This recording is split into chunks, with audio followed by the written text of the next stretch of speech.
young lady outside had a little incident, and she's getting medical care right now. It looks like everything will be okay. Mr. Rand, thank you for stepping up and helping us. Good to have a registered nurse in the midst of us. Welcome to Audie Murphy Days. We're so glad you are here. We'll begin by posting the colors. Hunt County Veterans Honor Guard, thank you for being with us today.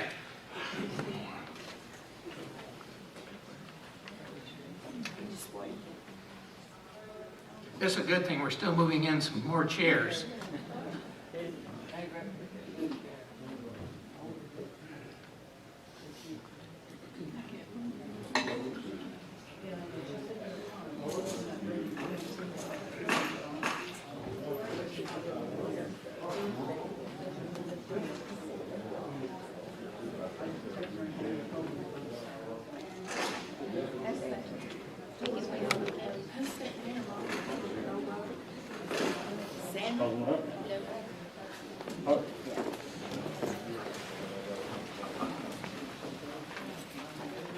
Color guard. Oh. Right. Face. Request permission to post in color. Permission granted. Post color.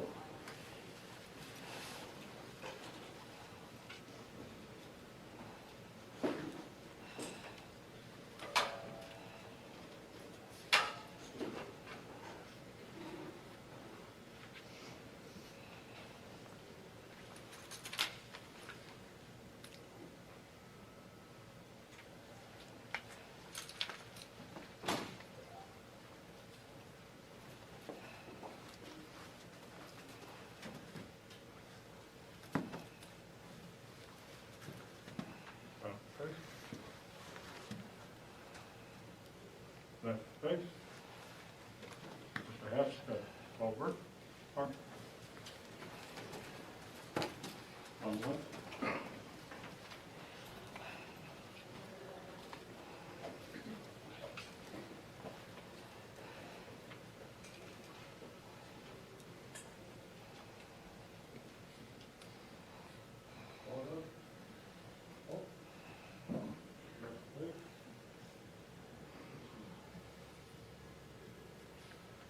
Please be seated.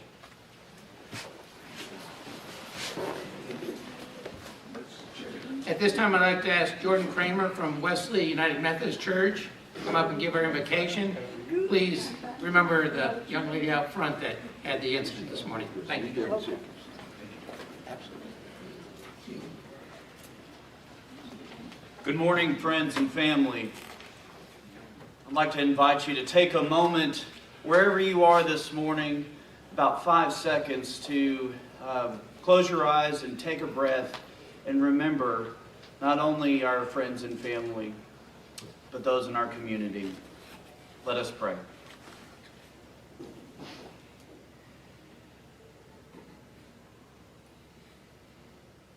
Gracious God, the God of grace, of hope, and of love, we give you thanks for this day. We give you thanks for all who have put time and effort to make today a reality.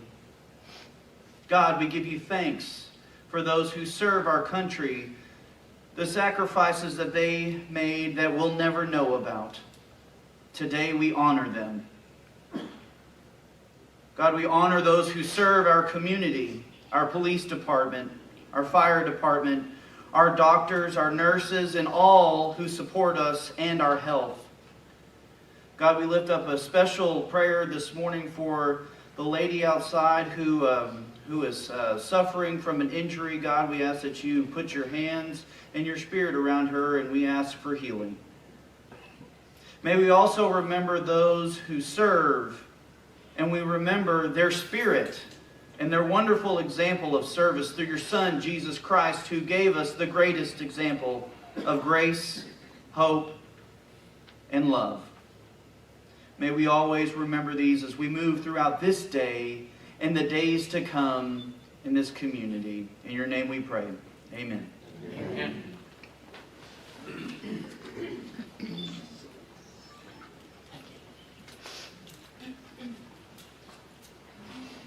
If you're able to, will you please stand for the Pledge of Allegiance? I pledge allegiance to the flag of the United States of America and to the republic for which it stands, one nation, under God, indivisible, with liberty and justice for all. If you remain standing, please, Miss Mary Sue Horan will sing the national anthem for us. If you'll come forward, please. Thank you.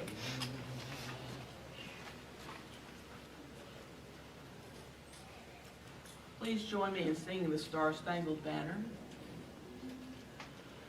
Oh, say, can you see by the dawn's early light what so proudly we hailed at the twilight's last gleaming, whose broad stripes and bright stars through the perilous fight o'er the ramparts we watched were so gallantly streaming, and the rocket's red glare, those bursting in air, gave proof through the night that our flag was still there. Oh, say does that star-spangled banner yet wave o'er the land of the free and the home of the brave? Be seated.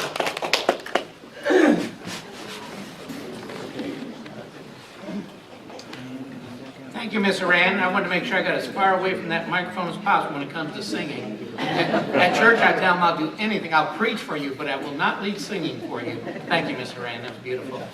Once again, we welcome you here today. A great event that we have, showing patriotism for our wonderful country that we live in. We also want to thank the Audie Murphy Committee for putting together this program for us, especially Larry Winters, Bernie Hurld, Luke King, and all the other volunteers who worked hard to make this weekend possible. We do have some very interesting announcements, and there's 4 of them. I'd like to read those to you at this time, developments that you might have an opportunity to volunteer and work with us. These are provided to me by Coy Prather. Coy, will you raise your hand? A wonderful guy that I've met before and had a lot of conversation with over these items. The first exciting event is the local post office here in Greenville. We have a ceremony to place the plaque to honor Audie Murphy on June 20th. You may want to put that on your calendar. It's a weekend, I think a Sunday, Coy? Yeah. The tentative time is 1 o'clock. This has been a 2-year process to have legislation passed to have the post office honor Audie Murphy. Congressman Ratcliffe initially introduced the bill, and then he left office. Senator Cornyn finally, actually he was promoted, President Trump promoted Senator Ratcliffe. Senator Cornyn finally got the bill passed, and President Trump was great to sign it into law the final week that he was in office. Thank you, Coy, for your help on that also. The second one is really interesting. Mr. Robert Katz, and he was hoping to be here. Are you here today with us? He lives in California, as I understand. He has over 30 years of experience in Hollywood as an executive and a producer, and he's planning a movie on the life of Audie Murphy. Oh, wow. Isn't that wonderful? He hoped to be here today. If he was here, I was going to have him come up and say a few words to us. Mr. Katz has been involved with movies like Crash, which won 3 Oscars, Seabiscuit, nominated for 7 Oscars, The Illusionist, nominated for an Oscar, and over a dozen more motion pictures. In fact, the films on which he has worked have won 13 Academy Award nominations and 3 wins and earned over, wow, I read this morning, but I didn't realize, $850 million. Okay, so we're really excited about that. Coy, you'll kind of keep us posted on the process and the status of that, and Susan, we can put that in the newsletter. Thirdly, Gary Ainsworth of Fox Station 44 in Waco, he's a news producer, has produced and wrote a profile of Audie's life story for Veterans Day 2020, and I've seen it. It's wonderful. This show also featured our local actor, Susan Lanning. We're proud she was in it. of the Cotton Museum, our director, of course. The feature has been nominated for an Emmy. Gary is also helping us with the effort to have Fort Hood named after Audie Murphy. And that's my fourth announcement. So this is where you may say, yes, I'll do everything I can, and Coy is probably the man to talk to. Okay, this is a very interesting one. We're working hard to launch and continue an effort to have Fort Hood named for Audie Murphy. 10 U.S. bases named for Confederate officers will be renamed. Fort Hood, Texas is the only Texas fort on the list. We are urging all citizens to write Senator James Inhofe of Oklahoma and Congressman Pat Fallon, he's our new congressman from this area. Both have input on the 8-person committee who are chosen to rename the forts, which is, I understand those 8 have already been set up, this committee. President Joe Biden will have the last say on picking the new names. Wouldn't that be awesome if we get our fort named after Audie Murphy? Coy, are there any other comments that I missed on sharing this? Okay. Well, thank you again for your hard work on that. So that's our announcements for this morning, which are very interesting.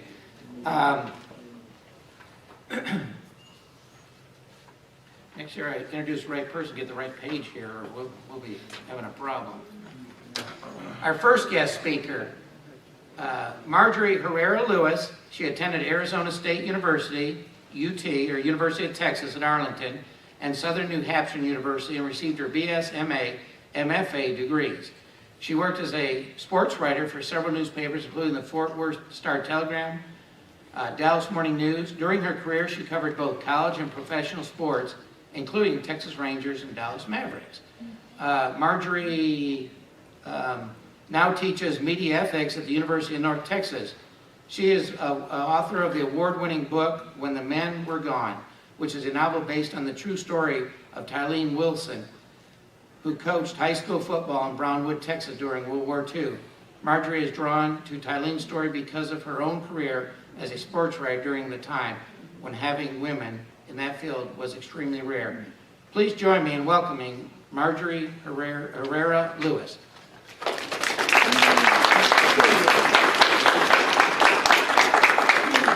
You're welcome. They say this microphone works a little better, so. Oh, okay. Well, I'm so short. Well, that's nice, and I needed a stool to stand up here. Is there any way I can just take it off? You can, absolutely. Let's just do that. This thing hit me real good. There you go. You good with that, ma'am? Yeah, thank you. Okay. I think if I stood behind this, you guys, it would look so strange because maybe you would see a little forehead. That's all. Wonder where all the exactly. words were coming from. Exactly. Thank you so much. It's just so wonderful to be invited to speak to you all today. I have to be honest, right out of the chute here. I've been speaking all over the country about this novel, which is basically a story about what's happening on the home front during World War II. I've spoken all over the place. I've done a lot of TV shows and Jane McGarry and all, but this is the first time I feel so nervous. I'm never really nervous, but it's such an honor to be here that I'm just overwhelmed. Add to that today is my birthday. And so, thank you. Thank you. Yes, it's a really good 29th birthday. And such an honor to start it off today with you all. So thank you for that. And Susan, thank you for the invitation. Now, I want to say that I have always been an admirer of those who have served. My father, he served during World War II, and so did his 2 brothers. My mother, all 3 of her older brothers served, and so I have such tremendous respect. I want to tell you before I go into the story, the book, something that, see, my parents were teenagers in the 40s, and so I learned about the experiences of being that age in the 40s, and then what it was like from them to serve the country. I also loved the music, the big band music. I grew up listening to Glenn Miller, Tommy Dorsey, the Andrews Sisters. I used to tell my parents I thought I was born in the wrong generation because I had, no offense, I mean Pink Floyd, it just wasn't quite the same as Tommy Dorsey. But my father told me something that happened when he was drafted. You all know that today news and information is faster than the speed of light. But in those days, you know, if you were coming home after having served, you would write a letter to your family and let them know, and often the soldiers arrived before the letter did. It moved so slowly. Well, my father was at the train station on his way out to boot camp. And when he got to the train station and the train rolled in, his older brother, who had served in the Navy, was getting off the train. And I still get emotional thinking about that. What must it have been like for his brother to see his kid brother going into a war that he had just been experiencing, you know? And so when my dad told me that story, I just had to know more. And so I did a lot of research throughout the years on the war years and what it was like at that time. So I had this enormous respect and fascination. So what happens?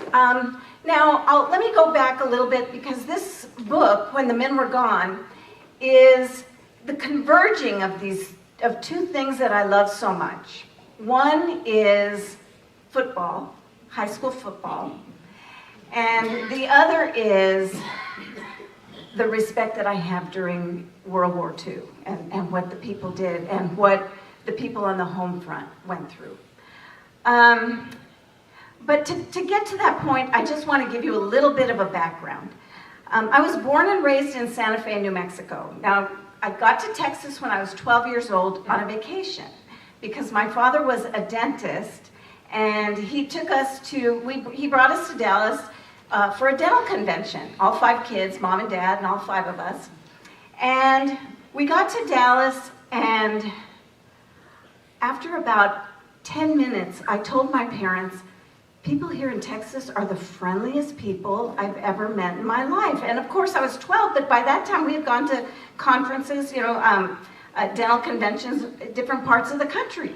But I told him, I said, when I grow up, I'm moving to Texas. I want to be with the friendliest people I've ever met. So I graduated from Arizona State University, and I called my parents, and I'm on the phone, and I said, Mom, well, she says, are you coming back to Santa Fe? And I said, no, Mom. Remember I told you when I was 12 that I was going to be moving to Texas? And there's this silence on the other end, and then I hear all of a sudden, but you were 12! You haven't been back there since. And so as it turned out, my dad had another convention, so they flew me out, and I came here for another weekend, and got here as soon as I could.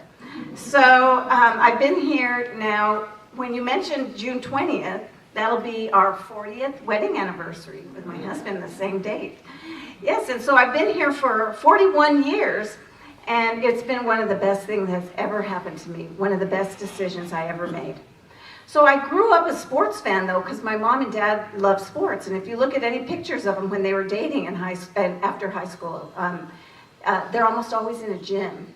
And so they passed that love of sports on to me. So I eventually made my way to the Fort Worth Star-Telegram. And in 1986, the Star-Telegram named me a Dallas Cowboys beat writer. Are there any Cowboys fans in here? I hope a few. Anyway, the Star-Telegram, when they hired me in 1984, had never hired a woman sports writer, specifically to be a sports writer before. And then 2 years later, when I was put on the Dallas Cowboys beat, they had never had a woman before on the Dallas Cowboys beat. So this was a whole new experience, not just for me, but for the Dallas Cowboys. I was doing a radio show on WBAP one day, and a caller called in and said, you know, we were talking about the draft. Who were the Cowboys going to draft that year? But a caller asked a random question. He asked me, he said, what does your dad think of having a daughter who's a sports writer? And I said, well, I'll tell you the truth. My dad, if he had his way, I would not be a sports writer. If he had his way, I'd be pitching for the Cubs. Yeah. That would have been having mine too, but since that was never going to happen, I became a sports writer. And I'm going to tell you one story about covering the Dallas Cowboys that helped me understand Tylene Wilson's journey, because that's going to segue into Tylene's story. It was my first year at training camp in 1986, And if you guys follow the Cowboys or the NFL at all, you know that the first week of training camp out in California is, it's the rookies and free agents. It's the guys that are trying to make the team. And the stars at that time were not there yet. They'd be there the second week. If you remember people like Tony Dorsett and Herschel Walker, Too Tall Jones, Randy White, you know, all those guys. They were on the team that my first year. Well, it's my first day and I'm out at practice and I'm taking notes. And I'm going to write that day some notes about who I thought looked like they had a chance to make the team and who I thought looked like they were in way over their heads and they were never going to make the team. So I'm taking notes. Now, practice ends and I turn to leave the football field and walk to my working station when all of a sudden I hear a very familiar sound. Now, just imagine this. How many of you have heard the sound of football cleats on concrete? Sure. Okay? So yeah, that clickety click, that tapping sound. Okay, so imagine this. Everybody else must have gone a different way. I'm walking this way over to my workstation and I hear that tapping sound, okay, behind me. Sounded like one pair of cleats. And all of a sudden it's getting louder and faster. So I thought to myself, somebody's trying to catch up with me. So I slow down, eventually stop, and I look to my left. And this free agent football player walks right past me on my left. He stops, he turns around, and he looks me right in the eyes, and he says, "You don't belong here." And I had to think fast. So I looked back at him and I said, "I just watched you practice, and I'm going to be here a lot longer than you are."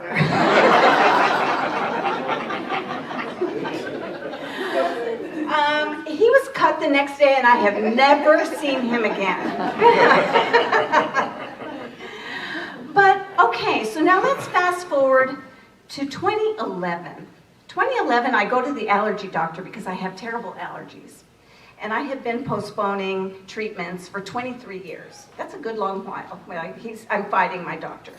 Saying, "No, I'm not going to get shots, just give me drops." Finally, in 2011, I acquiesced, decided that I will get tested for my allergies so I could get allergy shots. Now, for some reason, in the 23 years, I had never worn a t-shirt to the doctor's office. Even though if you see me in the grocery store or anywhere else, I'm t-shirt and jeans. But not to the doctor's office. I guess I never thought about it. But one day in 2011, I put on a t-shirt of my older daughter's alma mater, and I walk in and it says, "The University of Tulsa Football." My nurse looks at me. Now, keep in mind, a nurse that I had known for 23 years. She looked at me and she says, "You like football?" Of course, I had never told her about my career and I had no reason to tell her. So I just said, "Yeah, I do." And she said, "I do too. All the women in my family love football. It runs in the family because my great aunt was a football coach." And I was like, "You're what?" And she says, "My great aunt was a football coach." And I said, "When?" And she said, "During World War II. And then I asked her, "Where?" And she said, "Brownwood, Texas." Now, there are a lot of high school football towns in Texas with a wonderful tradition. But when I heard Brownwood, the first thing that came to my head was Gordon Wood. Anybody ever hear of Gordon Wood, the football coach that won 7 state championships? So my head is spinning. And I just couldn't believe what I was hearing. So her name is Jean Van Waters. I went on to ask Jean all kinds of questions about her Aunt Tylene. For about the next 30 minutes, we talked about Aunt Tylene. And Maria, the other nurse, told me, and Jean, she said, "Just go ahead and sit there and talk. I'll take care of the other patients." I kept Jean cornered, and with my journalism background, I peppered her with question after question. And after the 30 minutes, I told her, "I don't have a notepad with me. I haven't been taking notes. I'm going to ask you all the same questions again later when I can write it down." But by the time I left the appointment, I asked Jean, "Is it okay if I write a biography of your Aunt Tylene?" And she was thrilled. "Yes, absolutely, write the biography." My husband and I started going to Brownwood to do research. And we were finding out incredible information. Things that I had no idea about that I probably should because I love history, but I had never really focused at history in Central and West Texas. and I find out about places like Camp Bowie. Is anyone here familiar with Camp Bowie? You know, it was, it was built to house German soldiers, during World War II. I had no idea. We go out to Camp Bowie, we see parts of it that still exist. And I start doing research on what was it like in Brownwood during World War II? What was it like on the home front? And I start to discover that what it was like there was not very different from what it was like all across America. This is like a microcosm of what it was like on the home front. Now, Brownwood was so accommodating and so wonderful to us that at one point when we were at the high school, because I discovered that Tylene coached at the middle school, high school, and college level. At anybody remember the old Daniel Baker College? Now it's a part of Howard Payne. So she had extensive coaching experience during the war years. I was having a great time finding the information. Now, the principal at the high school at the time, his name is Mitch Moore. Now, you heard in my biography that I got a few college degrees, so I've done a lot of research throughout my life, but it's never been so easy as when I was at Brownwood High School. Mitch Moore was so wonderful to me. He said, just sit down in the library. My husband and the local town historian joined us, and he assigned 2 librarians to me, and he said, anything you need, they'll get for you. All I had to do was sit there and tell them what I needed. I mean, wouldn't that be great if school was always like that? But what happened is at one point I asked, what was Tylene's record specifically? What games can I attribute to Tylene within each of these seasons? And Mitch Moore said to me, what you're looking for is gone. There was a records fire in 1960 and it does not exist. At that point, I was at a crossroad. Now we've heard stories about like Hidden Figures. What a wonderful story. A League of Their Own. Some of the things that women were doing during the war years. And I'm thinking, I know about Tylene Wilson now, but I can't write a biography because I don't have all the information I need. So that's when I decided to write a novel, to take all kinds of true events, things that I know to be true, and then wrap a story around it. And what I discovered is that Tylene faced a lot of pushback, okay? And I would draw on some of my experiences with covering the Cowboys, although for the most part, and to be honest and to be fair for the Cowboys, about 99% of the time, they were wonderful. But on those rare occasions when some of my colleagues or some of the members of the team, like that guy that didn't make the team, when I got pushback in the 80s as a sports writer, I could just imagine what it was like for Tylene in the 40s as the football coach. Now remember, in the 40s, we had so many women that stepped up, and we had the Rosies, the Riveters. I was speaking last Monday night in Arlington when I had a woman tell me about her family member that was a Rosie, the Riveter, and how wonderful that was and that whole experience. And women did, they stepped up. But here's the thing that I discovered while I was researching this book, is that during those years, when we think of Rosie the Riveters, they were in factories, okay? We couldn't see them working. But when Tylene stepped up to coach the football team, all of a sudden now, we think about this. A football field is probably the largest gathering place in any town. And a high school football coach, is the mayor of Greenville here? A high school football coach is probably more likely to be the face of the town more so than even the mayor.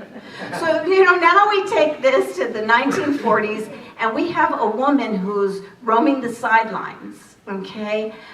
Coaching the boys, and opposing schools are coming in or they're going on the road, and all of a sudden they're being represented, their town is being represented by this woman.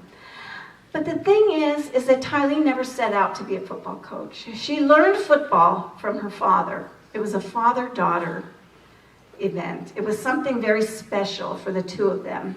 Something that I related to also, because that's what I had with my father. Even today, my father's 94 years old, and we still sit there and watch baseball together. And he taught me at a very young age how to catch his his curveball and his fastball. He played baseball as an under. So I can understand that connection with Tylene and her father. She had the skills to coach. But as we discover in this story, and as I discovered in my research, is that the team was ready to disband. They were going to cancel football because they didn't have a man who was available in town to coach the boys.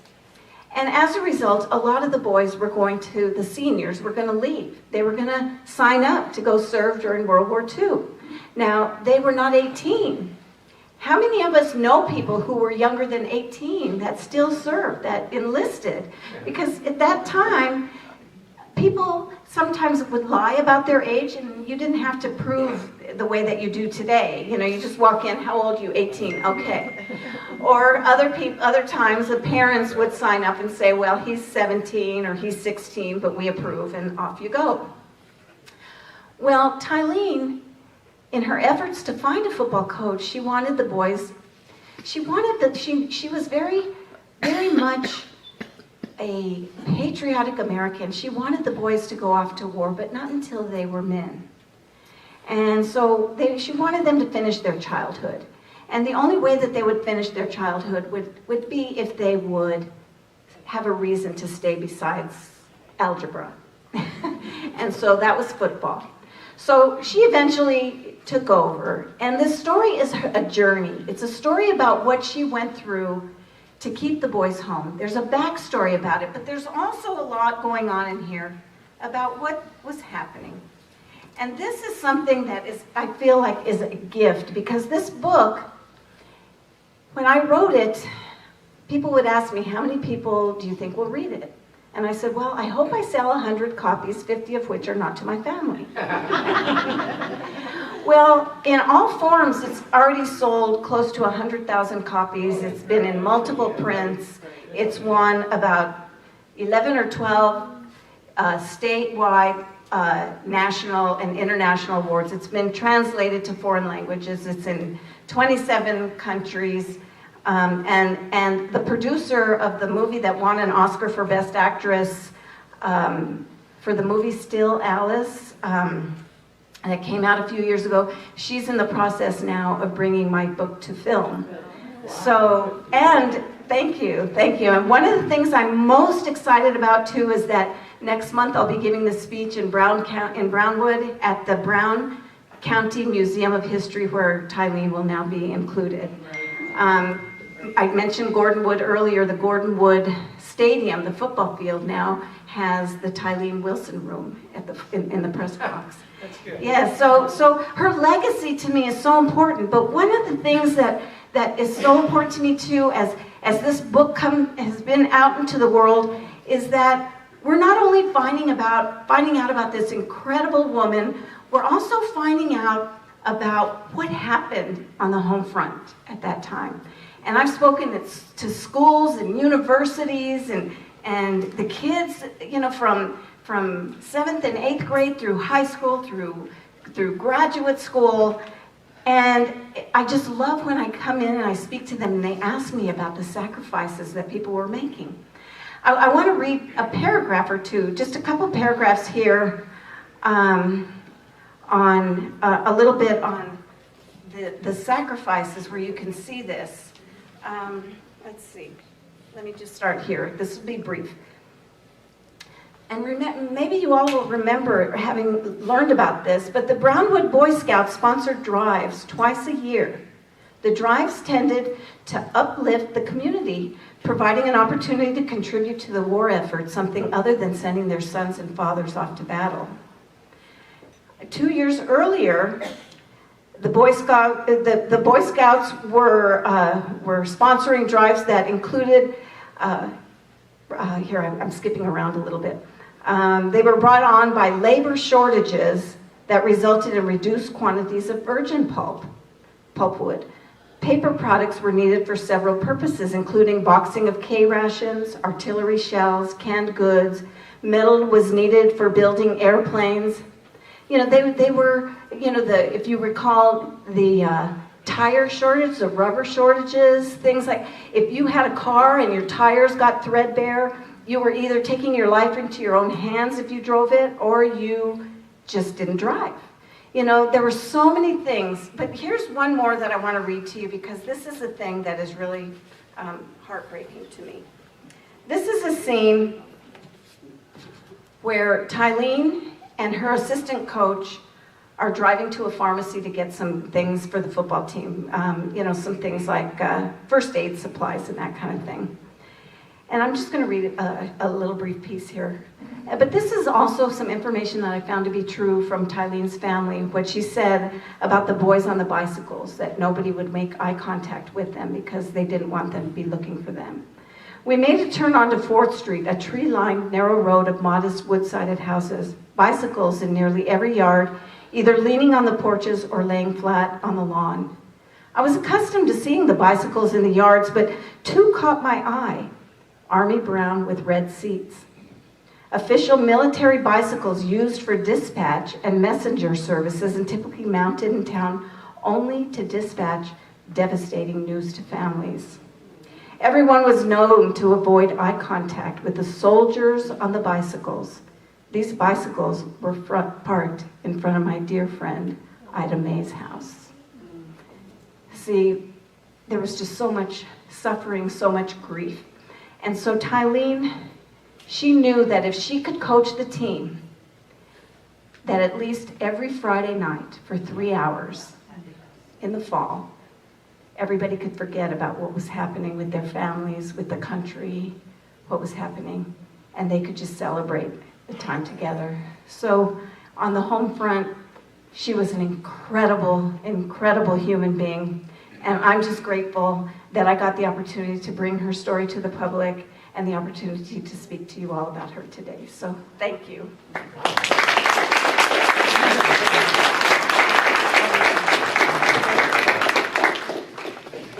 Thank you so much. That was fascinating. You have books with you? I do. I'll have some books after the session. Very good, and thank you for being with us. I'm not going to put that in here. The rest of the speakers may want to but at this time we're going to have a photo montage interlude that Susan has put together. And we good? What do we need? Some lights off? Yeah. Okay. John, can you turn the lights out, please? And Right there. I think there's some right behind this curtain right here, John. Yeah, there we go.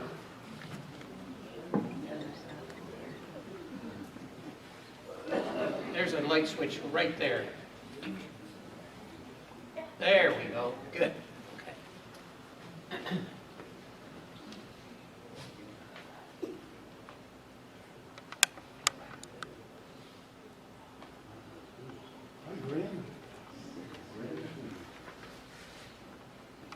Hi, this is Audie Murphy. You know, you ask most anybody what they want most out of life, and great majority of the answers can be boiled down to one word: happiness. Well, happiness is a lot of different things to a lot of different people. To be happy is to be successful in whatever you do. And in today's highly specialized world, training is the key to success. If you're a young man of service age, you can get free training worth thousands of dollars by enrolling now in your United States Army's technical training program. Under this plan, you can enter the course of your choice and be trained in such interesting fields as X-ray operation, photography, automotive maintenance, and communication. In all, there are 100 courses to choose from. For complete information on how you can benefit from this program, visit your local United States Army recruiting station. So, until I see you again at your neighborhood theater, this is Audie Murphy saying thanks for listening. Hi there, this is Audie Murphy. You know, I know for a fact that the men who know the Army, it's the job you do that counts. Now, you took a yard brakeman, a dental technician, a weather observer. They're all soldiers, and they're all doing a grand job of making the United States Army the world's best. Why don't you make use of your skills in the United States Army? There's a job for every specialist and technician in the Army. There's a need for special skills and a satisfying career for you. So why not visit your local United States Army recruiting station real soon? Learn about all the benefits you can have when you enlist in the United States Army. So until I see you again at your neighborhood theater, this is Audie Murphy saying thanks for listening. Hello, this is Audie Murphy. I suppose all of us at one time or another have seen the principle of strength through unity demonstrated by a handful of sticks. Singly, they can be broken very easily, but when bound together, it's practically impossible to break them. And so it is with America. Working together as a team, we can be certain that our democratic way of life will never be broken. One of the most important members of democracy's team is our United States Army, a high-spirited organization that offers unequal opportunities to modern young men and women. Today, the Army has a new career program in operation that permits you to choose your own course of training and the skill that best suits your aptitudes and interests. So we suggest you find out about it soon by visiting your nearest Army recruiting station. So until I see you again at your neighborhood theater, this is Audie Murphy saying thanks for listening. Hello, this is Audie Murphy. I've got a question for all you young ladies. Have you noticed the new trim white uniform worn by the young women who are serving in the Women's Army Corps? This new uniform not only stamps the wearer as being smartly dressed, it also indicates that she is doing her part to keep America strong. If you're a young woman between 18 and 34 and can qualify, you are urged to do your part in making unity, strength, and freedom a reality. Go to your nearest United States Army recruiting station and enlist in the Women's Army Corps today. So until I see you again at your neighborhood theater, this is Audie Murphy saying thanks for listening. Hi, this is Audie Murphy.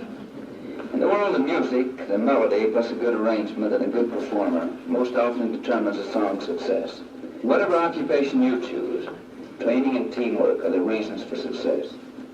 If you are a young man of service age, you can be trained for success in the course of your choice by enrolling now in your United States Army's new Reserved for You training program.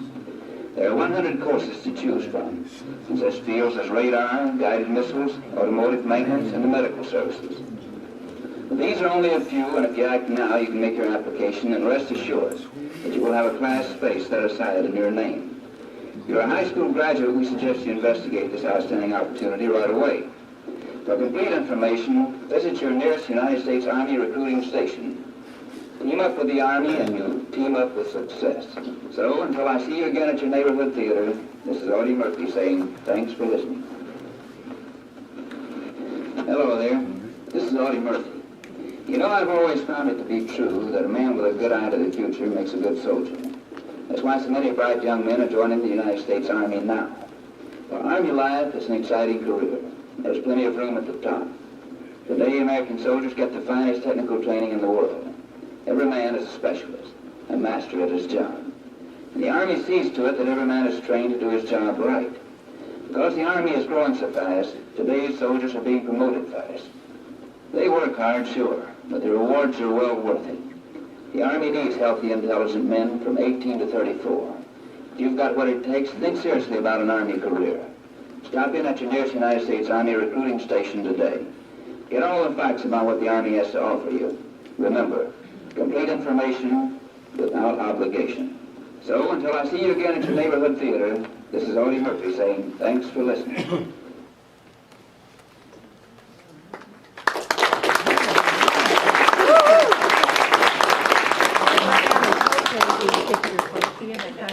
That was a good idea.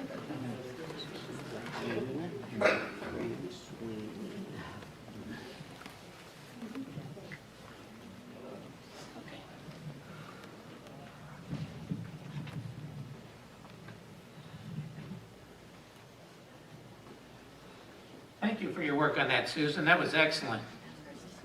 Oh, Kristen. Kristen Regan. Good job, Kristen. Oh, we have a treat in store. I'm going to introduce our next speaker. He was born in Stamford, Connecticut. After a shoulder injury in 1955 while playing baseball for the Washington Senators, this person decided it would be a great opportunity to give Hollywood a shot. Wow. He made his first film in 1956. At one graduation, I slipped. It was in the 2000. I started 19, so these numbers start running together. Playing a part in Somebody Up There Likes Me. And actually, I think that was a great start because I think somebody has blessed this person richly. Since then, he has appeared in 30 films with such stars as Paul Newman, Randolph Scott, Elizabeth Taylor, Elvis Presley, and that was an interesting one, I read about that, and Audie Murphy, of course. With Audie, he was in Apache Rifles and Arizona Raiders. You're a bad guy, not Arizona Raiders, but you are a good shot.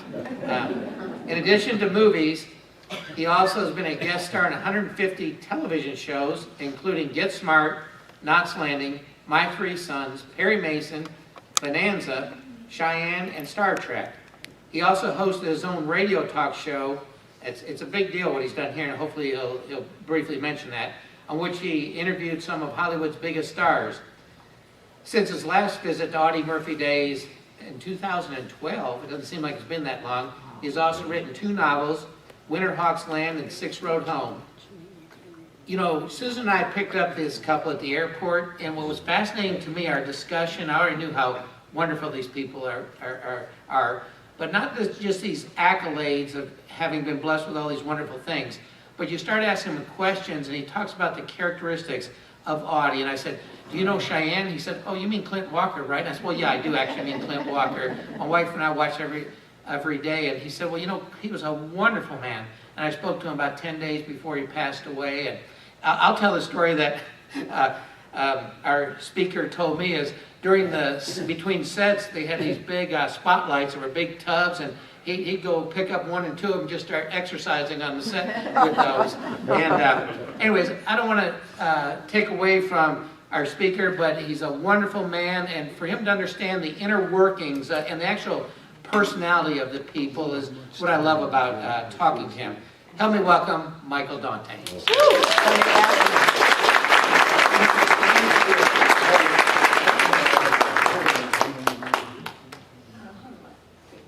Okay, all right. Yes, sir. Right here, this is fine. right? Whatever works for you. Yes, sir. Okay. How's that? Good. Okay? Very good. Okay, thank you, Graham. First of all, I want to thank Susan Lanning and Graham Sweeney, and of course, a dear friend for many years who really was the first one to invite us, get us invited to this wonderful memorial, David Williams.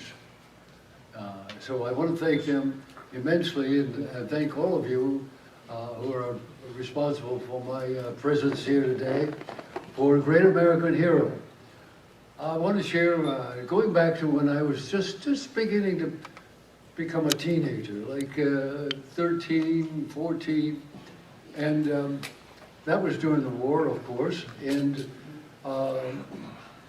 one of my heroes that I read about in the paper and saw in the movie reel. They had movie reels when we went to the movies, and we saw the news and the updates of what was going on in the war, and there was Audie's picture and a series of episodes where he was given various medals and for various battles and so forth.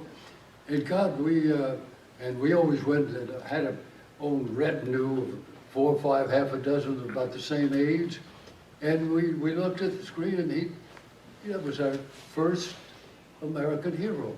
And we're looking, and I remember walking out of the Strand Theater, our old Strand Theater in my hometown, and we said to one another, my God, what he has accomplished.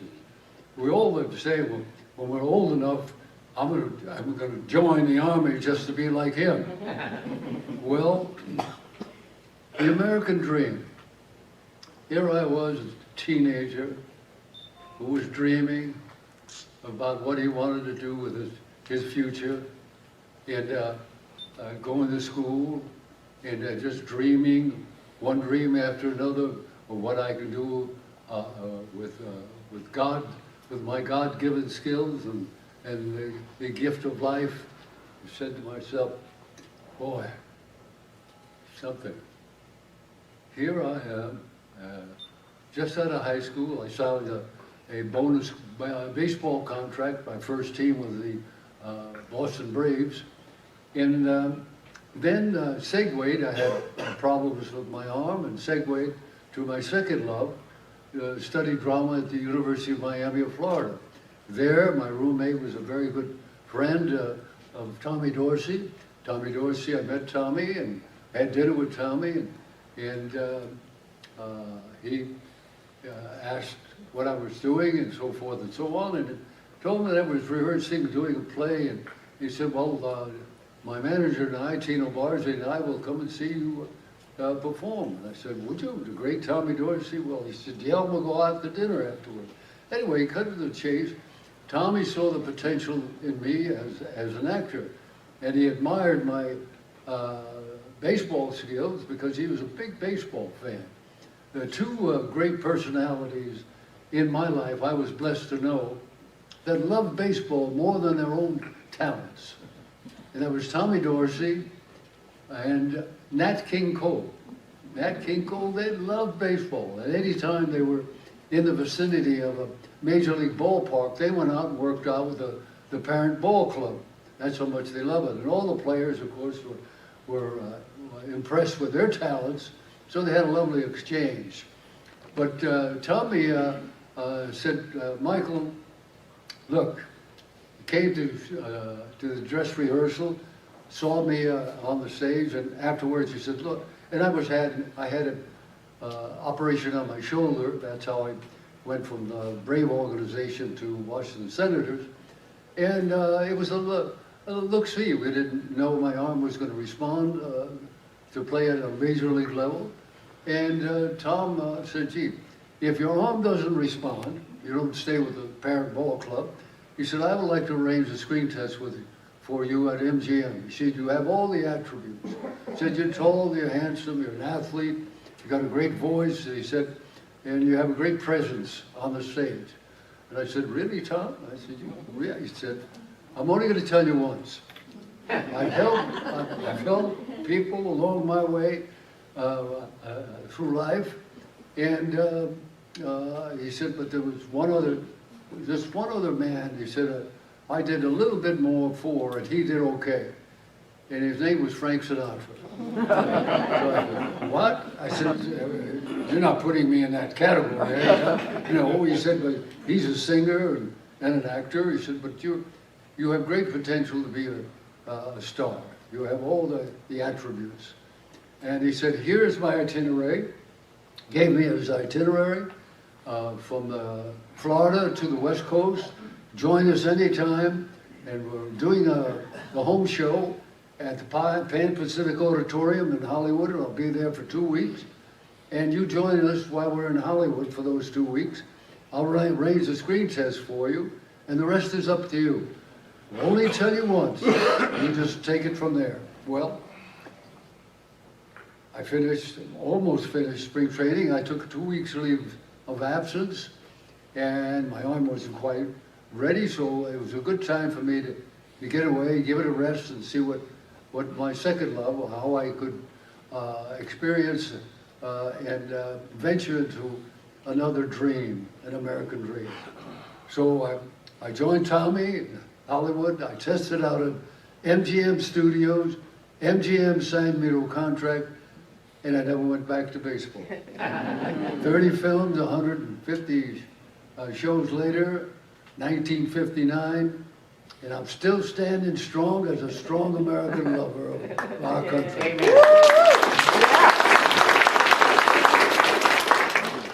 And to think, here I was, I'm first generation. My dad was born in Italy, and we were given the gift of life with a wonderful, 3 sisters and a brother, brought into the world by 2 of the most beautiful people that God ever created. I'm so fortunate to have a mother and dad like that, and be given life, and to be healthy mentally and physically, and to be born in America.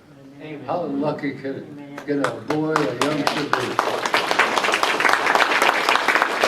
And I realized that along the way, and then to think, here I was, and by the way, we sneaked in the Strand Theater. We didn't have the money to pay to get up. So when they opened the side exit doors, we crawled underneath the light and sneaked in, and we would watch 2 shows, all our favorite westerns and serials.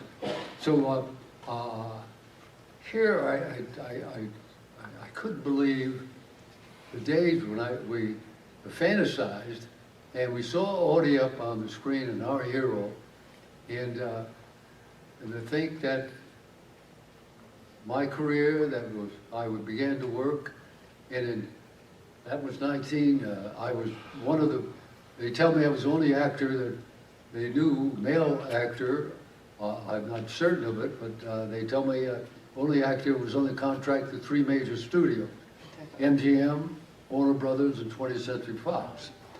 So I journeyed into, let's say 1964, when I did my first film with my hero on and off the screen, Audie Murphy. Now, the first day of work, I didn't know if I was walking on the ground or walking on a cloud. I met Audie, who was a total gentleman. He was sensitive, great humor, great sense of humor, a pro and a very underrated actor, just so honest and sincere. And what you see is what you got, down to earth and wonderful, always on time, no temperament, never heard a harsh word or anything about this wonderful, talented, gifted hero man, Audie Leon Murphy. And when I met him, I couldn't believe, as a young boy who dreamed and dreamed and dreamed and fantasized, wanting to be like my cowboy heroes and the likes of Audie Murphy, here I am working not just in the picture, I'm co-starring with him in my first film with him, Apache Rifles. And that whole experience was magical.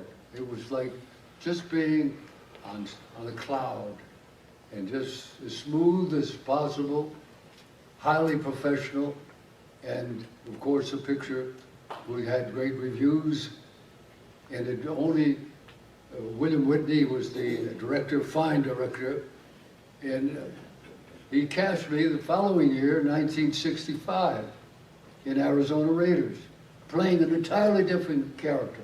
Apache Rifles, I played Red Hawk, a Native American, and then he realized my talents and versatility.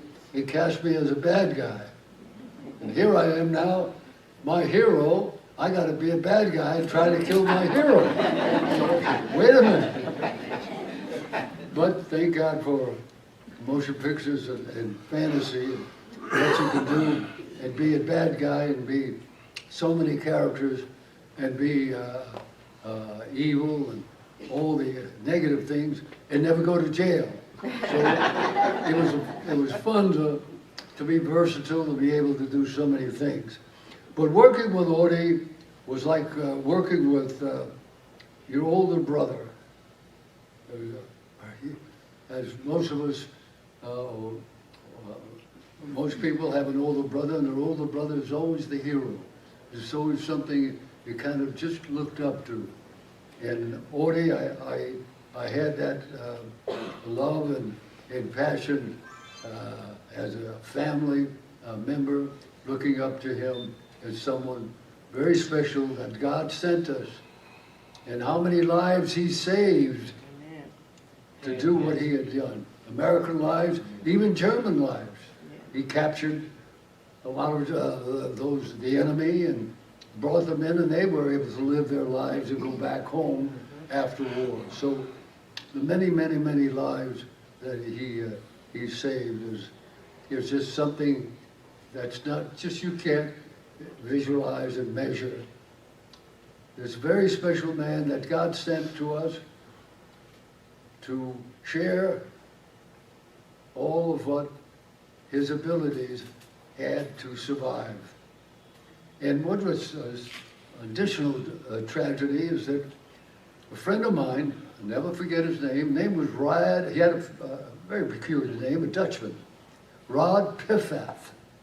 Rod came to me and said, Michael, I have a screenplay that I wrote, and I want you to read this screenplay because I love the way you and Audie work together.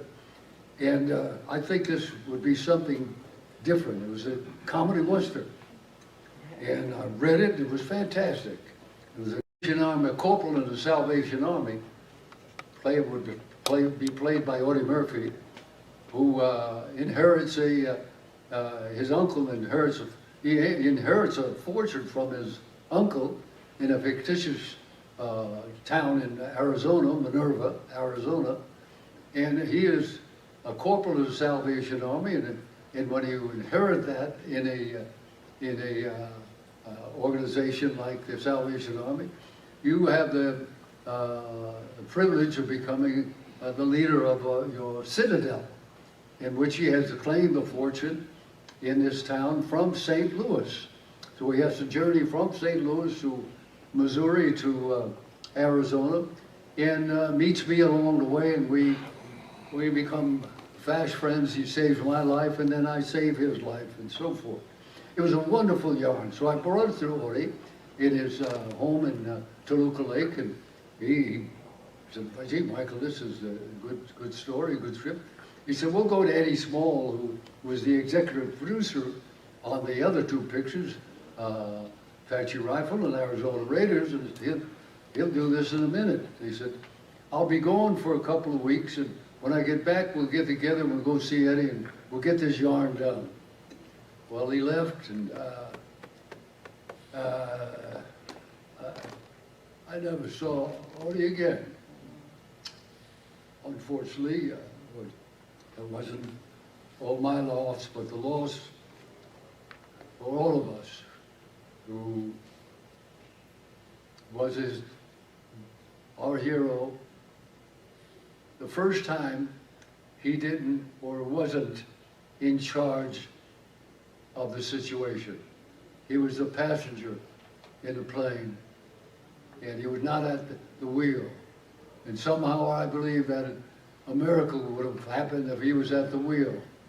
But it was one situation of all the things, all the wonderful, heroic things he had accomplished.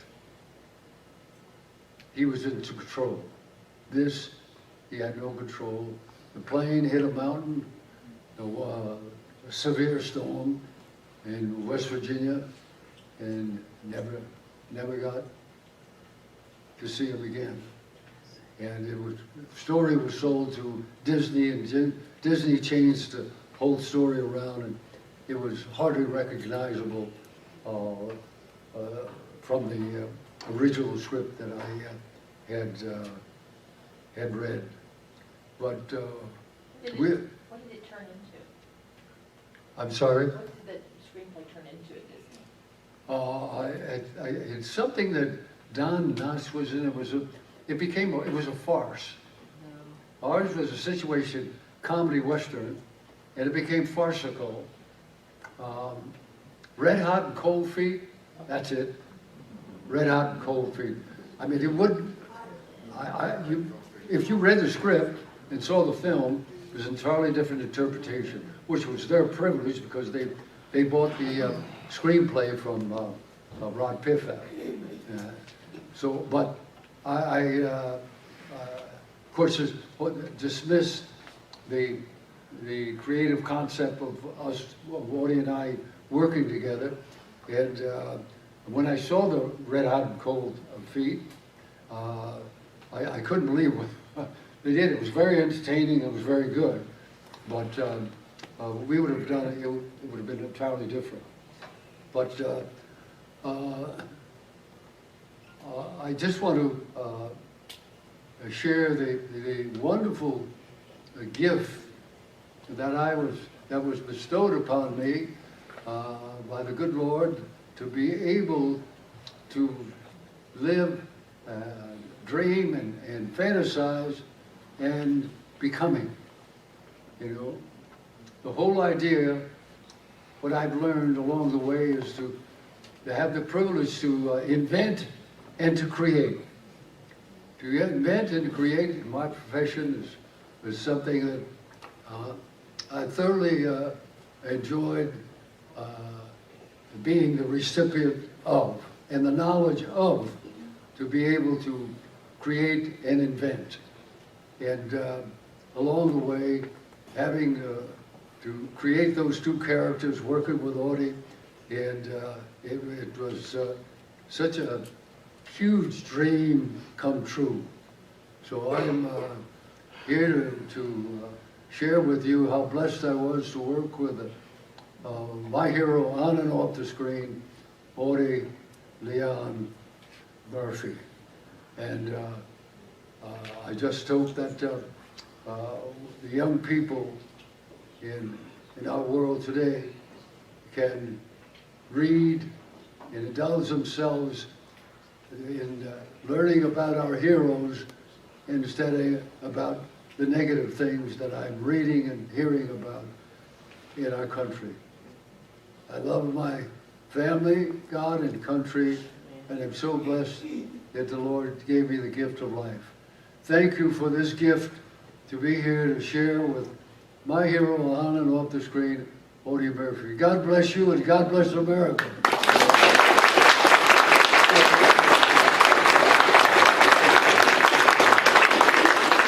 David Williams, will you come forward at this time, please?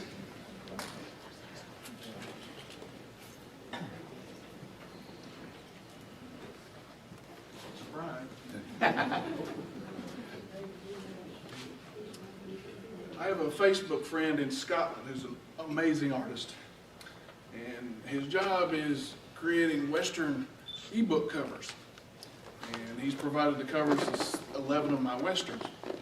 I asked him to do a special project for me, and this is what he came up with. Wow. All the way from Scotland. Wow. David, get a little closer to Michael. Yes, yes. Honey, step out a little towards him. Good. Oh, that's so beautiful. Wow. One more.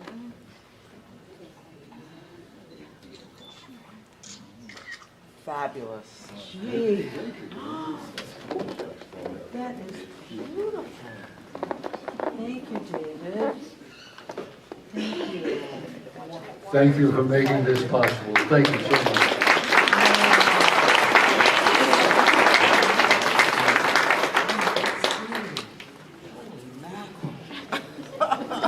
Wonderful presentation. Thank you so much. Incredible. I was notified that Mr. Katz, the producer, has actually made it in from California to be with us. And I actually want to invite him up to the microphone if he just wants to say a few words at this time. We're so glad that you're with us today, and you got to hear Michael Dante and all that history going on. And just wonderful day for us. Mr. Katz, good to have you here, sir. Thank you for coming to be with us. Oh my gosh, thank you so much. I hope I look as good as you do when I'm 70. So thank you all for having us here, and I haven't been to Texas in about 15 years. I lived in Austin for a little bit and worked on some films there and fell in love with it. Almost moved to Austin. It turns out I should have because that real estate seems to have gone up. So the idea of being part of Audie Murphy's world had come to me. Robert, and my two cousins, Robert, were named after a World War II veteran who had a bit of a rough go of it. He was wounded a couple times. He was a medic. He came back missing an arm and part of his leg, and post-traumatic stress disorder, or at the time shell shock, eventually took his life from him. So my father has always been a fan of Audie and turned me on to the movie To Hell and Back, probably when I was about 14. And I fell in love with the nobility of who Audie Murphy was. And about 6 months ago, in the middle of the night, for no particular reason, I woke up and thought about Audie Murphy and thought, there has never been a movie or recollection visually that was able to get to the masses that really talk about the whole life of Audie Murphy, who he was as a child, who he was as a soldier, who he was when he came home, who he was as a citizen, and the adventures in his life, which are much more complex than I ever imagined when I woke up with the idea of doing some version of remaking To Hell and Back. And we're toying with the name, calling it To Hell and Back again, to talk deeply about his life. So we're here, we were at Hillsborough yesterday, doing some research at the museum there. John Versilius was very kind and opened up the museum to us and showed us archives that go back all the way in Texas's history to the founding of Texas. And then there's a great deal of the museum, of course, probably a lot of you know, is dedicated to Audie. And we found some incredible documents and letters written to and from Audie from different people in his life. Some letter, an analysis written by Skip McClure, what he believed and who he believed Audie was, which is very powerful. So we're in the process right now of developing this person's life into a television series that we think we can be proud of, Texas will be proud of, Audie's family will be proud of. I've spoken to both of his sons and a few other people as well. So our goal is to protect the integrity of who Audie was, the man that he was, the complications in his life that we all go through every day in our life, one way or another, and how he overcame them. Our goal is to make sure that some of the things about Audie that are out there that are untrue are set straight, because we've seen quite a bit of that. Just people don't understand because there hasn't been this kind of public awareness. So on behalf of Chelsea, who's sitting back there, who's producing and developing the film with me, I can't tell you how much we appreciate it, and we're going to continue to do research. The most helpful thing that we can have is information, things that you all may know about Audie, his family, his life, his personal life, to develop the closest representation that we can of who he is, who he was. So any knowledge that you all can share with me would be great. Coy and Melissa are here, and of course they both know how to get in touch with me at any time. And then anybody who wants to come chat today, we'll be around most of the day today to gather up as much information as we can. And for those of you out there who are veterans, and we just want to say thank you for your service, and God bless you, and God bless America.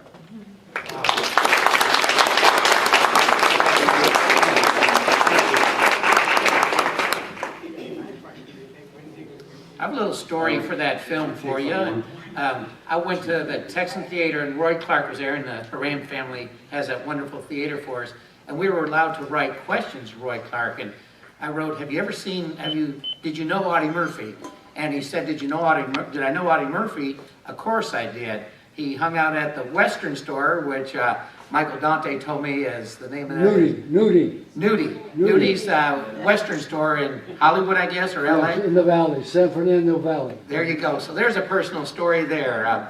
He hung out at that Western store. Wow, this is an enriching day. All right, we have another speaker to talk about Audie that sounds fascinating what he's going to tell us. Michael West taught biology, anatomy, and math for 25 years before retiring in 2003. He has been studying and researching Audie Murphy since the 1980s. He interviewed a number of Audie's boyhood friends and people who were adults when Audie was young. Michael was also involved in helping to create the A&E biology special of Audie. He has learned a lot over his years of researching, and will be sharing some of that with us. Please welcome Michael West.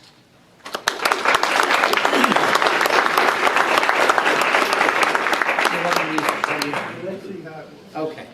Yes, sir. I always like to have something between me and the crowd I'm speaking to you. You always have something to hide behind. I was listening to Mr. Dante speak, and he said he was assessed as having certain characteristics that would certainly qualify him as an actor.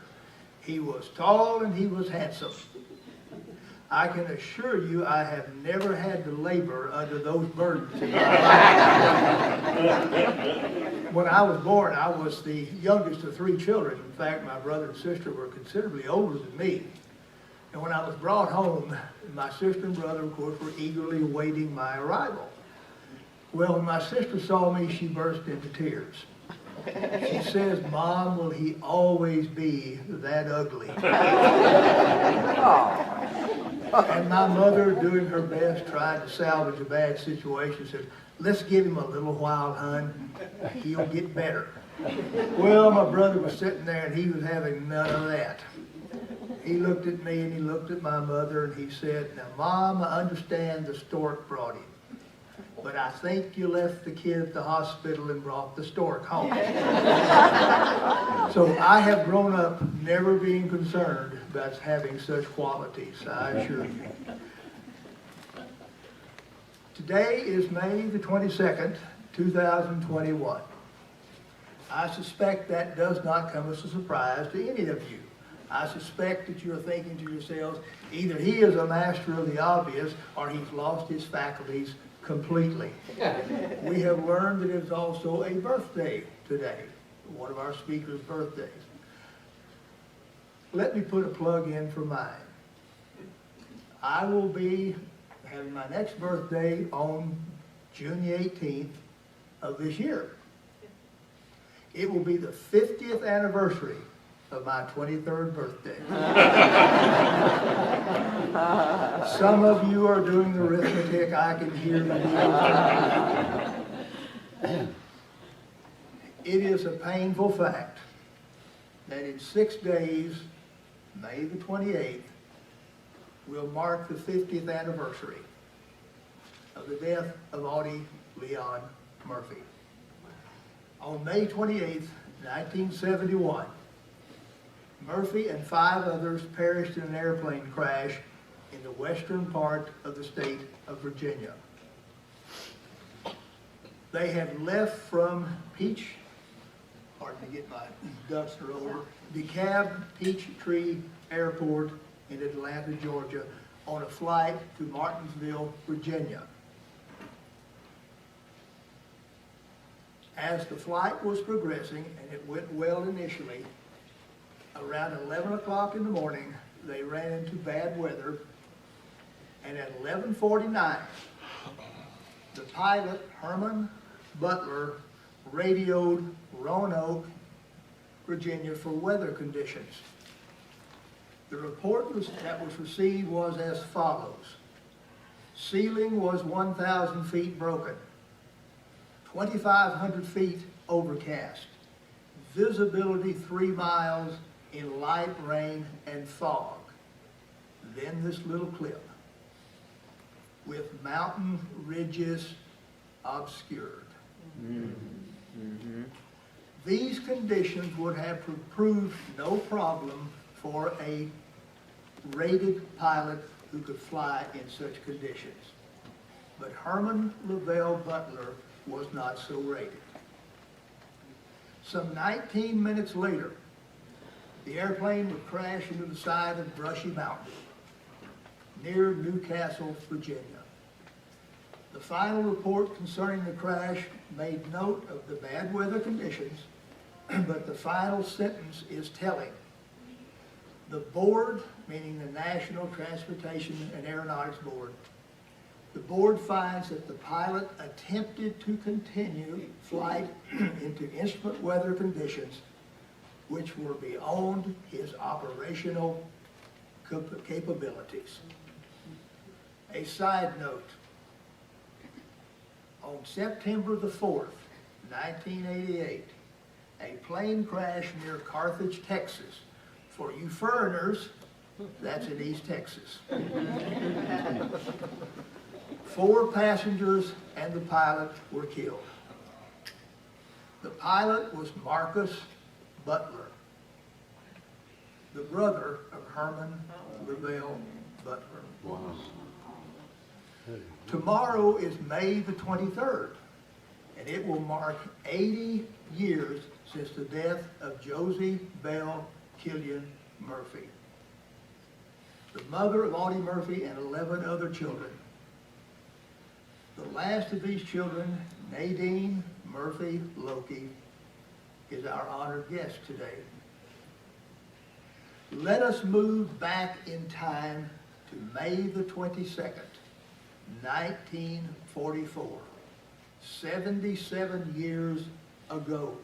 The place is Anzio Nettuno Beachhead. Allied forces have been there since January the 22nd, 1944, and it has been a bloodbath. Allied forces are on the verge of breaking out from the costly nightmare of 4 months and 1 day. 1 day, you say? Yes. 1944 was a leap year. So, you had an extra day in February to be killed and maimed. In the operation called Buffalo, Allied forces were to open the offensive on May 23rd, 1944, at 5:45 p.m. with an intensive artillery barrage, followed at 6:30 a.m. with an all-out infantry assault on the German lines. The objective of the 3rd Infantry Division, of which Audie was one member, was the town of Cisterna, Italy, a German stronghold since the landing in January of 1944. Once Cisterna was captured, the division was moved on to the town of Cori, C-O-R-I. On the evening of January the 21st, 1944, the order came, move up. As the 3rd began moving, the song Dog-Faced Soldier was played by the divisional band. The evening of the 22nd found all of the 3rd Division in place and everything was in readiness. Might I add one thing for you Texans? On the same day, January the 22nd, the 36th Infantry Division, the Texas Division, landed to support the drive and the breakout from Anzio Nettuno Beachhead. The 15th Infantry Regiment, of which Audie Murphy was a member, was to attack the right side of the town of Cisterna so as to capture Highway 7 and the railroad, thereby cutting off German supplies. Other units of the 3rd Division were to assault Cisterna directly and to the left side of the city. With these introductory remarks, it is my desire to briefly introduce you to what happened over the next 4 days, from May 23rd to May 26th. A summary of what happened appears in the 3rd Infantry Division history, and it reads as follows.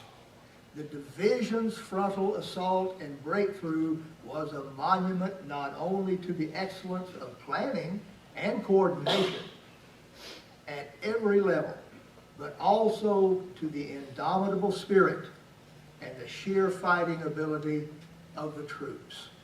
Close quote. These are lofty words, all of them true, mind you, but they seem to miss the mark. Indomitable spirit? You bet. Sheer fighting ability? Absolutely. But let us get down to where the average American GI lived and unfortunately died. Let us see, as one Company B man said, at the worm's eye level. I asked Albert Pyle one time, who's a member of Company B and a friend of Audie Murphy, I said, why do you say worm's eye view? He looked at me and said, you've never been in combat, have you? I said, no. He said, well, if you're in combat, you spend a lot of time that low. You're down there looking at the level of the worms. On the morning of the 23rd, following the intense artillery barrage, the infantry attacked the assigned objectives, and at the end of 24 hours, the 3rd Infantry Division would suffer the highest single-day casualty list in its history. Nearly 1,000 men were killed in action, wounded in action, or missing in action. In comparison, from January the 24th, 1944, on D-Day when they attacked Anzio, until May the 22nd, there was approximately 6,300 casualties. So in one 24-hour period of time, 1,000 men, it was a horrible, bloody assault. The next day, May 24th, would mark a near-fatal incident in the life of Audie Murphy. It was during the effort to cross the railroad cut southeast of Cisterna that Murphy was sliding down an embankment when his entrenching tool got wedged between rocks. A German machine gun began firing at him, and as he recounts in the book To Hell and Back, I hung like a pigeon upon the bank with lead spattering all about me. Rock dust from bullets filled my nostrils. My throbbing temples seemed ready to burst. I freed myself with a desperate heave and bolted across the tracks. Close quote. Shortly after that incident, the action for which the first of only 2 Congressional Medals of Honor awarded to Company B men would take place. This action would be witnessed by the only other Company B man to earn the Medal of Honor, and that was Audie Leon Murphy. According to Audie, in To Hell and Back, a sergeant in the 2nd platoon, after crossing the railroad, sees great danger to his men from German machine guns. He attacks across 200 yards of open territory to engage those guns and the infantry supporting them. He destroys several of the machine guns, but is killed, and in the words of Audie Murphy in To Hell and Back, this was how Lutsky, the sergeant, helped buy the freedom that we cherish and abuse. Any of you who have read To Hell and Back know that it is replete with fictional names. There's only one real name in there of a real person, and that's Murphy. All the rest of them are fictitious. This particular sergeant, this Sergeant Lutsky, was in fact Sylvester Antelope of the 2nd Platoon, Company B. He was from Ohio. I thought I'd put the plug in there for Sue Gossett. A footnote, if you will, of the 39 Medals of Honor received by the men of the 3rd Infantry Division during World War II, 5 of them were received in the first 48 hours of the assault on Cisterna. From the 23rd to the 24th, 5 men would earn the Congressional Medal of Honor, 48 hours. 2 more would be earned on June the 2nd and June the 3rd. All but 2 of them were posthumous. Every man that received it, save 2, were killed. Over the next day or so, the Germans were being pushed from Cisterna. A well-known character in To Hell and Back would be killed. Let us listen to Audie as he describes what happened. We have not long to look before a heavy artillery barrage is turned on us. I dive into a foxhole. I'm sitting with my helmeted head between my knees when a body tumbles into the pit. It's old Horseface. Oh, his face is ashes gray. His smile is feeble. Nothing but a scratch, says Horseface. Audie hurries for the medic, and when they return, Private Abraham Homer Johnson, otherwise known as Old Horseface, is dead. You will recall him from the movie To Hell and Back. He is the one who always knew an old gal. That was Horseface. With the end of the fighting on May the 25th, both Cisterna and Corey, a small mountain town, with strong German resistance being over, the men of the 15th Infantry move along a road north of Corey, Italy, in relative safety, when around noon on the 26th of May, a flight of American fighter bombers attacked from over the hills. The 2nd Battalion is in the lead with the 1st Battalion just behind, when bombs and machine gun bullets decimate the lead elements of both units. Over 100 men are casualties, with most of those being in the 2nd Battalion. But Company B lost at least 4 men killed. I have in mind to write a little article, and I will title it The Boys of Corey, because I want you to know them. They were killed by our own airplanes. One of those proverbial friendly fire things that I've always had trouble reconciling in my mind. The 3rd Division will go on to be involved in the capture of Rome, and there will be rest and training for the assault on southern France. Over the next 12 to 15 months, it is my desire, along with those who are other writers involved in trying to flesh out Audie's military career, I would like for us to spend some time finding out the real names of those fictional men and tell you their stories. Murphy understood that too often the valor and the sacrifices of the common man went unrecognized, whether he died in battle, if he went home. Audie Murphy recognized the obligation we have to remember them by making their stories known. This obligation, I think, is the goal of the Audie Murphy Research Foundation, and I will see more, and I hope you will see more of this over the next few months. Let me introduce you to a couple of titles that I hope you will read in the coming months about Audie Murphy.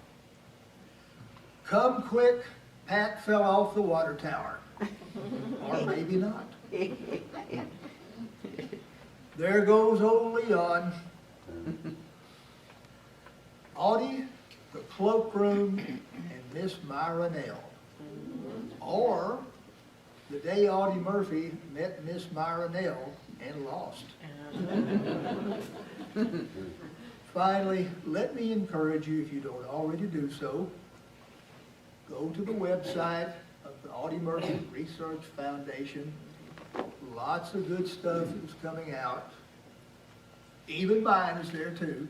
And I hope you will enjoy it.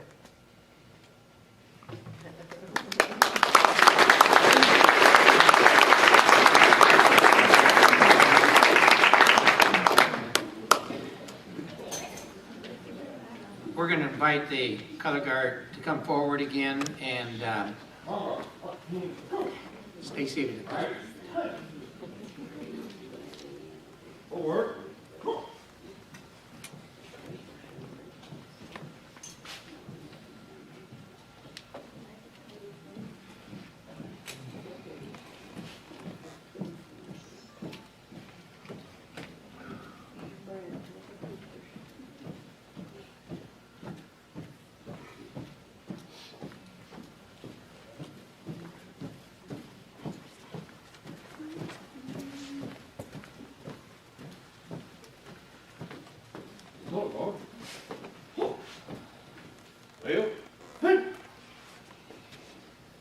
ladies and gentlemen, we'll now do the banners for each branch of the service. As we do your particular branch, if you can stand during that time. If you're not able to stand, raise your hand. At the end of all the different branches of service, we will have a moment of silence with the POW MIA flag.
Baby.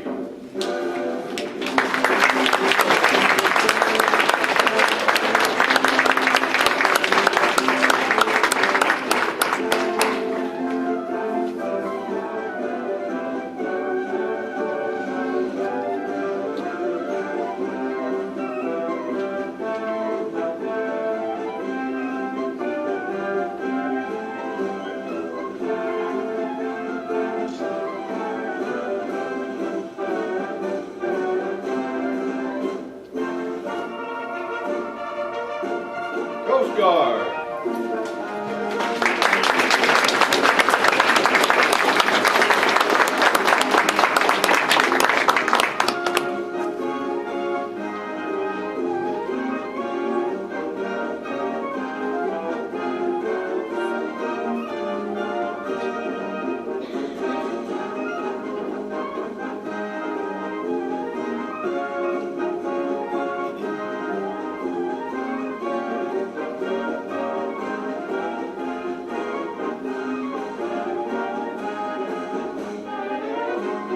Air Force.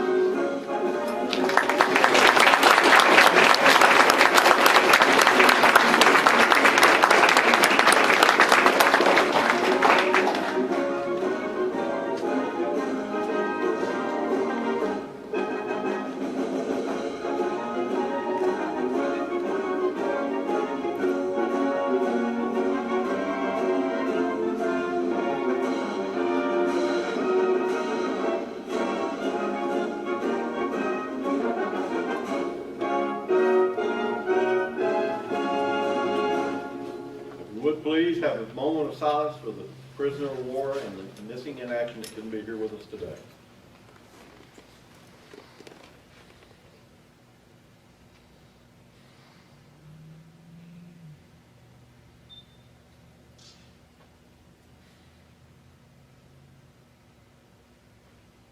Thank you. Right.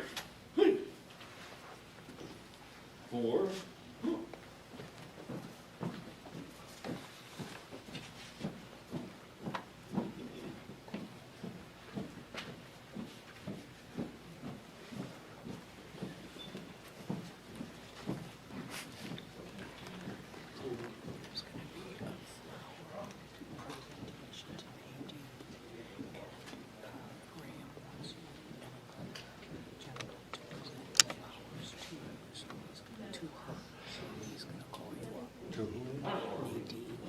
Nadine?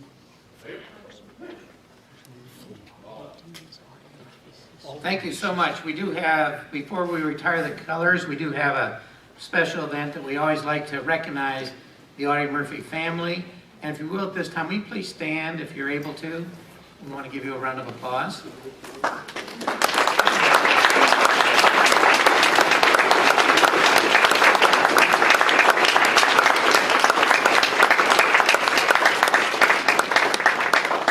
Thank you. I'd like to ask Michael, Dante, and Coy, if you'll come up here and present the flowers to the Audie Murphy family, please. Pass them on to Nadine. Look at those beautiful flowers. Wow, how gorgeous. Yeah, there you go. Thank you.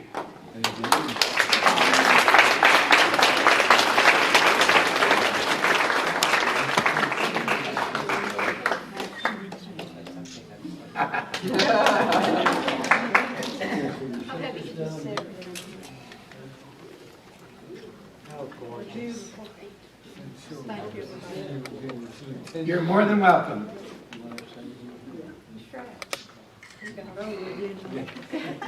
We're still here.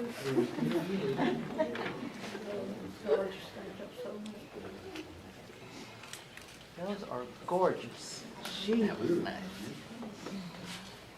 Before we retire the colors, I do have an announcement or two. It's been a wonderful morning, hasn't it? Yes. To start the day out. Thank you so much, Susan, and everybody that put energy into this project. Don't forget to visit the booth in the exhibit hall. Our authors will be in there with some books, and they'll answer some questions for you. Momentarily, we'll break for lunch, and the rest of the program for this afternoon or this evening, we move over to the Audie Murphy American Cotton Museum. We'll have both the Endy House and the Wilkins Cabin open for an hour or so, and I think that starts at 1 o'clock, which I got to take a look at that cabin again. That's pretty awesome. After that, we'll be inside to make sure to stop by, and we'll be showing the Custer TV show starting at 2 o'clock. You remember that Custer TV show? I sure do. And next year's Audie Murphy date, I wanted to let you know, if you want to put it on your calendar, it's never too early to do that, will be May 14th next year. So, at this time, I think we've had a wonderful day. We'll ask the honor guard to come back forward and close this with a ceremony for us, please.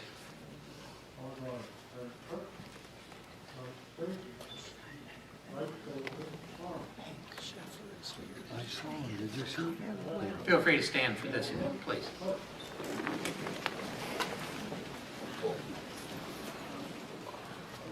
Feels good to stand up.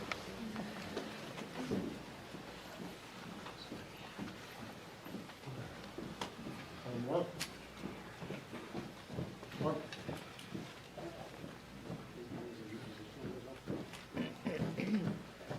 Color. Oh. Right, straight. Request permission, retrieve the color, Permission granted. retrieve the color.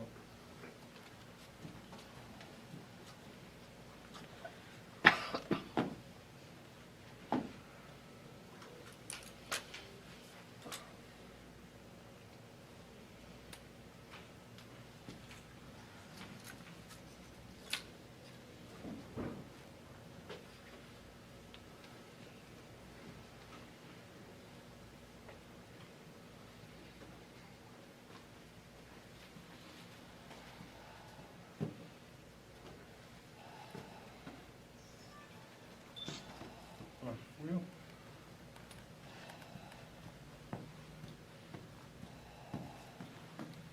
Next face.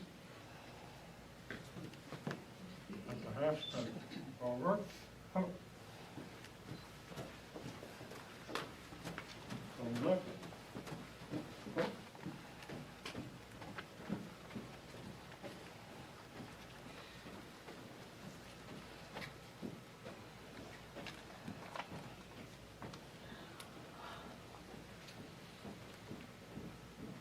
What a wonderful day for us to start out this way. Thank you for being here this morning. I'm a school person. I don't have a bell to ring, so I'll just have to say you're excused for the morning. But thank you for being here. Thank you. Absolutely.